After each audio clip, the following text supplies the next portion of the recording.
जो कल हम लोगों ने कोशिका के बारे में आधी जानकारी प्राप्त कर ली थी। तो लास्ट हमने राइबोसोम के बारे में बताया था। राइबोसोम प्रोटीन की फैक्ट्री कहा जाता है राइबोसोम को, जो दो प्रकार से होता है, 70S और 80S। 70S उनमें पाया जाता है जो प्रोकैरियोटिक कोशिकाओं वाले जीव होते हैं, और 80S राइबोसोम उसमें पाया जाता है जो यूकैरियोटिक वाले कोशिका जीव होते हैं, जिनको ज़्यादा ऊर्जा की आवश्यकता होती है। तो ये है कोशिका का स्ट्रक्चर। तो हम सभी लोग जानते हैं कि इसका जो ये परत है या झिल्ली है, ये इसको प्लाज्मा झिल्ली बोलते हैं। प्लाज्मा झिल्ली दो लिपिड और प्रोटीन से मिलकर बनी हुई है, और पादप में सेलुलोज की बनी हुई होती है। कोशिका भित्ति किसकी? सेलुलोज की बनी हुई होती है। कल हम लोगों ने जाना है माइटोकांड्रिया के बारे में और गोल्गी काय के बारे में। माइटोकांड्रिया की खोज अल्टमैन ने की थी। यह ऊर्जा का निर्माण करता है। इसको पावर हाउस भी कहते हैं, ऊर्जा घर भी कहते हैं, शक्ति केंद्र भी कहते हैं। इसकी खोज अल्टमैन ने किया था। माइटोकांड्रिया में एक उभरी हुई संरचना होती है जिसको हम क्रिस्टी बोलते हैं। ठीक, क्रिस्टी में कौन सा चक्र चलता है, क्या आप लोग बता सकते हैं? क्रिस्टी में कौन सा चक्र चलता है? क्रिस्टी में क्रेब्स चक्र चलता है, जिसमें 38 एटीपी का निर्माण होता है, और 38 एटीपी मिलकर एक ग्लूकोज यानी ऊर्जा बना देते हैं। तो ऊर्जा बन गया, ऊर्जा माइटोकॉन्ड्रिया ने तैयार कर दिया। ऊर्जा का परिवहन कौन करेगा? गोल्गी काय करेगा। एक स्थान से यानी माइटोकॉन्ड्रिया से लेकर पूरे अंगों तक पहुंचाएगा, हर जगह। जैसे ऊर्जा जो है हर जगह की आवश्यकता होगी, बोलने में भी, पढ़ाने में भी, चलने में, और को सोचने में, समझने में, सब में ऊर्जा की आवश्यकता होती है। ठीक, गोल्गी काय क्या करेगा? हर जगह पहुंचाएगा। ठीक, तो हम ये भी बता दिए थे एंडोप्लाज्मिक रेटिकुलम कंकाल का कार्य करता है, जिस दो प्रकार का होता है। एंडोप्लाज्मिक दो प्रकार का होता है। एंडोप्लाज्मिक रेटिकुलम दो प्रकार से, एक स्मूथ और एक रफ होता है। स्मूथ क्यों होता है? क्योंकि इसमें वसा पाया जाता है। और रफ क्यों होता है?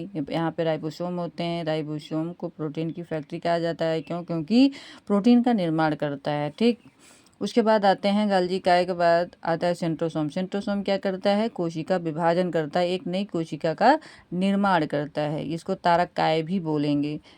और फिर वैक्यूल्स आता है। वैक्यूल्स पानी को स्टोर करता है। सबसे ज़्यादा पौधों में वैक्यूल सबसे बड़ा पाया जाता है। उसके बाद आते हैं लाइसोसोम। लाइसोसोम को आत्महत्या की थैली कहते हैं।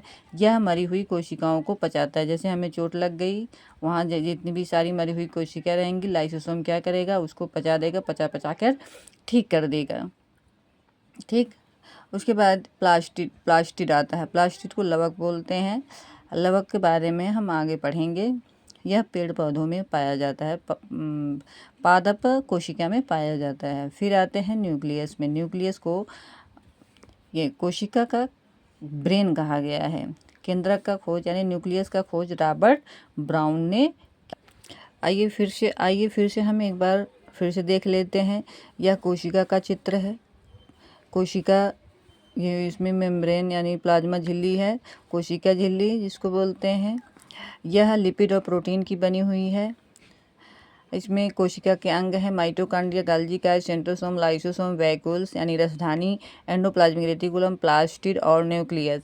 माइटोकॉन्ड्रिया क्या करता है? ऊर्जा का निर्माण करता है। फिर ऊर्जा का निर्माण यह कर देता है तो गोल्गी काय ऊर्जा का परिवहन कर देता है।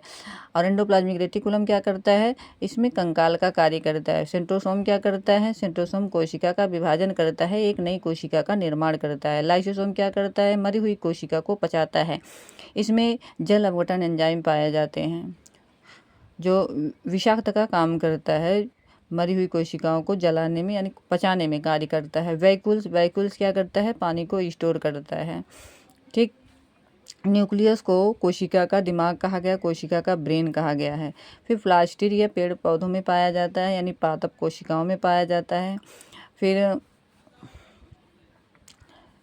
इसमें एक भरा होता है द्रव, जिसको हम जीव द्रव्य बोलते हैं। जीव द्रव्य जिसमें 95% पानी होता है।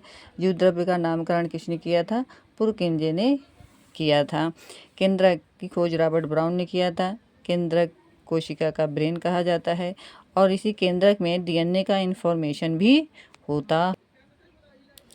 आइए, जो पादप कोशिकाओं में लवक पाया जाता है जिसको हम प्लास्टिड या 3 प्रकार का होता है, क्लोरोप्लास्ट, ल्यूकोप्लास्ट और क्रोमोप्लास्ट। क्लोरोप्लास्ट को हरित लवक कहते हैं, ल्यूकोप्लास्ट को अवर्णित लवक कहते हैं और क्रोमोप्लास्ट को वर्णित लवक यानी रंग प्रदान करता है। हरित लवक क्या करता है? भोजन का निर्माण करता है, प्रकाश संश्लेषण करता है, फिर यह हरा रंग प्रदान करता है। अवर्णित लवक क्या करता है? कोई रंग नहीं होता है इसमें, ये क्या करता है?